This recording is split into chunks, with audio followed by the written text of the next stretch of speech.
cross over to New York and get Sarah Flanders in this conversation from the International Action Center. Sarah, thanks so much for being with us.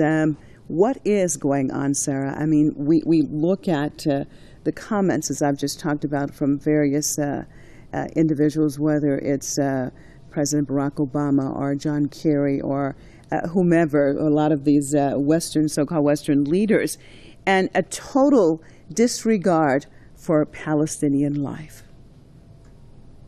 It's total disregard, and as a previous speaker so well described the horror of what's going on in Gaza right now.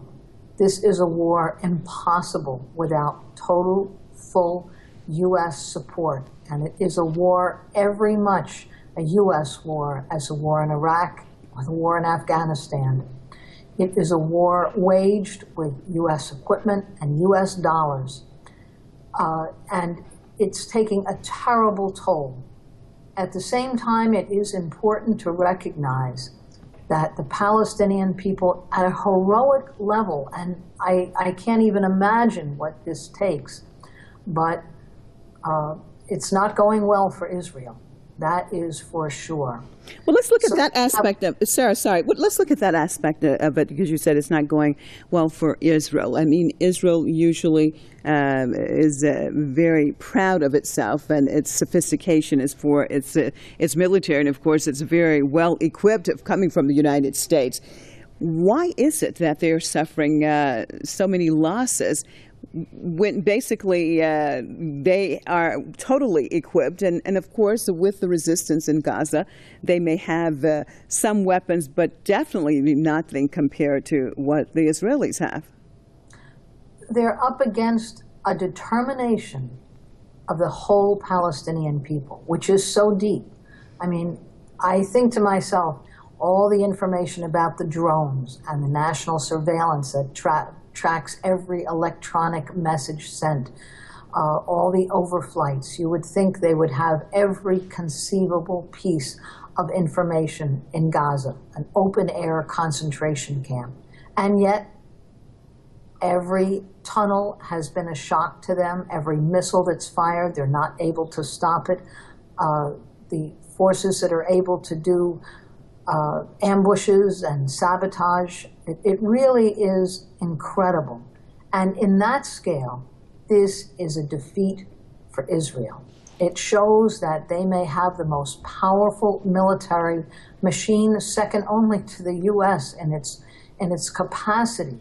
And yet, in the face of this, they seem unable to stop the missiles that are firing. Very important that Tel Aviv Airport, Ben Gurion Airport, shut down to incoming flights because missiles have hit. That's an important accomplishment. And I think this resonates throughout the world, both the horror and outrage at what Israel is doing, the outrage at the U.S. for backing it every step and equipping it and making it possible.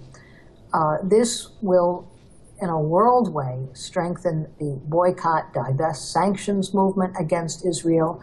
Forces around the world will make Israel a real pariah state, which it absolutely should be, and it is. So all of this is a big setback for what, and the ability of a enclave so small. I mean, we explain to people in the U.S., this is the size of Brooklyn, the size of Detroit, ringed all around, and yet there's this scale of resistance. It is incredible, and yet we feel the pain. I mean, I see the images of the hospitals and the destroyed buildings. I think it resonates all over the world. Okay, stay with me, sir, please. Crossing over to Danny Schechter, editor of MediaChannel.org. Also out of New York. Thanks so much for being with us. When you look at the situation this time around and the amount and the determination of the resistance, do you think that we're seeing a change in the dynamics of the situation? Because we have seen, of course, the majority of fatalities have been Palestinians and mostly civilians. but also heavy losses have been seen on the side of the Israelis to its military. This time around, what makes a difference? Hi. First of all, you have to really wonder about the attitudes of Americans. 57% in a recent poll said they support Israel. 100% of the United States Senate passed a resolution supporting Israel. So that left something like 43%, what they really felt was not really explained. But clearly, Americans don't have the context, they don't have the background, they don't even have the empathy to really understand what's happening. It seems like the same old story repeating itself again, caught up and lost in this din of propaganda really generated by a very powerful Israeli lobby, which has as one of its tentacles now much of the American media, which seems to exist, to actually broadcast what Israel is saying, but not really offer much independent or critical views. Jon Stewart, a well-known TV comic the other day, did a story to show how difficult it is for a journalist to offer any other viewpoint than the pro-Israeli viewpoint. And what he did was he had everybody in his team and other correspondents on his show in the studio, and as he tried to explain Gaza's crisis, the rest of the members of the staff kept interrupting him, yelling at him, screaming at him, challenging his facts and even the fact that he was saying anything. So, we have a propagandized society, and it's a society which really doesn't know what's going on. So when the events happened in the Ukraine, it gave the networks an excuse to really focus on that, not focus on what's happening in Gaza. And of course, there have been reporters in America who were removed from covering Gaza because they showed empathy for the people there and criticism of the bully boys of Israel who were challenging every phrase and every word that they said. And so you have a situation where even to this day, Twitter apparently is carrying tweets by Mr. Netanyahu, and apparently the Israeli government is willing to pay people to take these tweets. So this is a very orchestrated, sophisticated propaganda apparatus. So it may be true that what Sarah is saying, that maybe in the end or ultimately or somehow this is a big defeat for Israel, but right now it doesn't feel that way in the United States. What coverage there is tends to be an echo chamber of whatever Israel is saying, the focus being, of course, on the rockets. And so even the shutdown of the airport, of American flights and foreign flights coming to Tel Aviv, is pictured, not as, something that Israel has been forced to do, but as an example of terrorism by Hamas. So, you have a situation here where people don't know, really. And I mean, this has been going on for 60 years. Can you believe that people don't know the background, don't know the context? But despite all the coverage, when you do polls, 57% reflexively support Israel because on the premise somehow that these rockets are being sent out to attack Israeli civilians. And see, it's very difficult to offer the kind of perspectives that Press TV is offering here in the United States. It's very painful to be a journalist here and to try to tune in to our media and to find out what's going on and get this diet, of sloganized message points. Well, I guess then the question, Danny, then I guess the question would be how to break through this basically, if you want to say, Israeli-controlled monopoly of the media there. You talked about Press TV, but of course they took us off of the satellite that we could not be on cable in the United States, easy accessibility to the average American. It's not just Israeli-controlled media.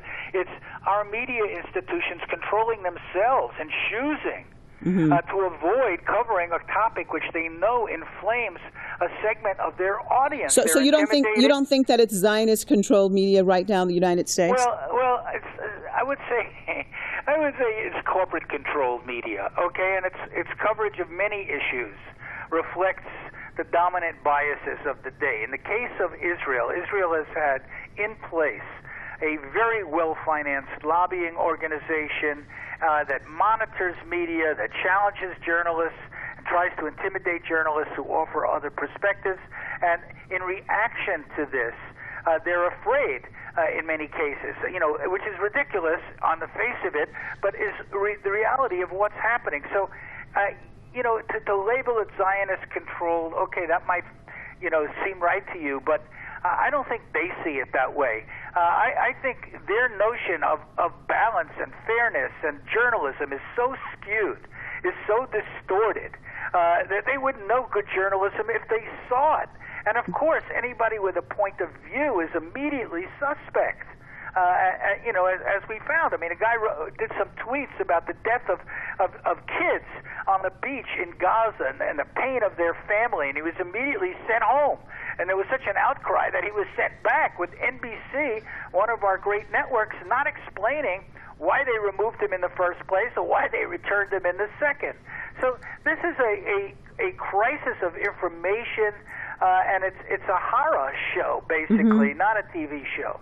What about that, Sarah Flanders? How do you see the mainstream media over there? I said that perhaps Zionist-controlled. Danny Schechter disagreed. But in general, we see, especially when dealing with Israel, the sensitivity in general, whether it's from a tweet. We have seen various celebrities actually tweet various things or feeling sorry or some type of empathy for what the children of Gaza are going through, and they were punished. They had to go back and take the tweet back. What exactly is this? Where is the freedom of speech and freedom of perspective when it comes to Israel? What is it about the United States and Israel? Well, really, the media in the U.S. is a propaganda machine tied to corporate power, a propaganda machine tied to the military machine. And on every issue, not only Israel, on every issue that involves U.S. corporate interests, and it's true, it could be the Ukraine and NATO, it could be Venezuela, any part of the world where the U.S. is involved, the lies come 24 hours a day, 7 days a week, and it's unrelenting. Now, Israel, particularly, the lies are much deeper. They're 6 decades and more running, because Israel plays a key role for U.S. corporate power, for Wall Street power in the entire region. It is a constant source of destabilization, of chaos, of enormous, not only against Palestine, the weapons provided to Israel and also provided in the whole region to the Gulf states, to Egypt. This fuels part of a major part of the U.S. economy. So the very fact of Israel being a destabilizing force, that means mega bucks for the U.S. military-industrial complex, as it's called.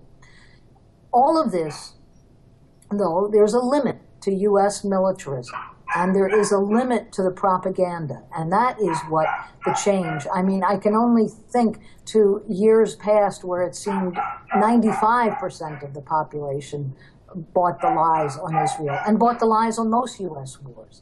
And that is being challenged now. I mean, the demonstrations that will be around the country on Friday, on El-Quds Day, is an important example. The demonstrations that have already, the rallies, the meetings, the petitions, the youth responding in thousands, that is a real change, because it means they are paying attention to what's happening in the rest of the world. They're not only getting their information through the lying corporate media, and they're beginning to see through it.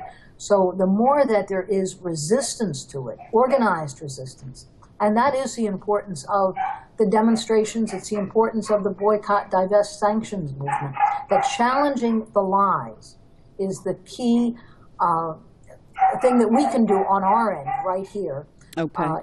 It's not at all what the Palestinians are doing. What they are doing is heroic, and it is an enormous suffering. I really think this is a time for the whole world to stand with Gaza. Well, thank you so much for being with us, Sarah Flanders from the International Action Center out of New York, and Danny Schechter, also out of New York, editor of MediaChannel.org.